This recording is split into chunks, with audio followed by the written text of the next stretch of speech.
Welcome to the video guys. तो भाई power star Pawan Singh, Dinesh Lal Yadav, Tej Pratap Yadav और अमरपाली दुबे और भोजपुरिया बवाल शो एक नया आने वाला है भाई। ये सारे लोग दिखने वाले हैं भाई। नाम सुन के चौंकिएगा मत भाई, क्योंकि भाई तेज प्रताप ऐसे ही पवन सिंह के बारे में कुछ ना कुछ पंच लाइन मारते रहते भाई, अनाप शनाप बोलते रहते हैं। लेकिन भाई अब ये लोग साथ में दिखेंगे, ऐसा सोचा था आपने? लेकिन भाई अब देखिए पवन सिंह के साथ तेज प्रताप यादव जब आमने सामने होंगे तो भाई क्या बातें होगा भोजपुरिया बवाल में भाई। ये कलर पे आ रहा, कलर टीवी पे आ रहा है भाई, या जियो स्टार पे देखने को मिलेगा भाई। अब कमिंग सून में आया भाई, ये डेट अनाउंस नहीं हुआ भाई कि किस डेट में आएगा, किस डेट में आप देख सकते हैं भाई। अब इसको फाइनल नहीं किया गया है भाई, कमिंग सून में, मतलब कमिंग सून है मतलब आने वाला है भाई।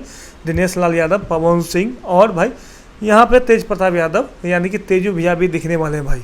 तो कैसा रहेगा शो, सुपर हिट होगा कि नहीं, ये तो देखने को मिलेगा। लेकिन पवन सिंह के फैन क्या सोच रहे हैं, अभी कुछ सोच रहे हैं तो बताइएगा कि भाई एक दूसरे के साथ काम करने के लिए आप लोग सही में मानेंगे कि नहीं भाई। आप लोग गुस्सा है क्या है, कमेंट करके बताइएगा। लेकिन भाई आप लोग बताइएगा, आप लोग के ऊपर छोड़ता हूँ। लेकिन ये शो आने वाला है, बवाल होगा, सुपर हिट जाएगा कि नहीं आएगा, आप लोग कमेंट कीजिएगा।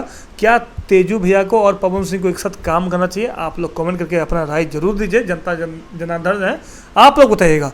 नेक्स्ट वीडियो में मिलूंगा, जब तक के लिए लाइक सब्सक्राइब फॉलो। जय भोलेनाथ।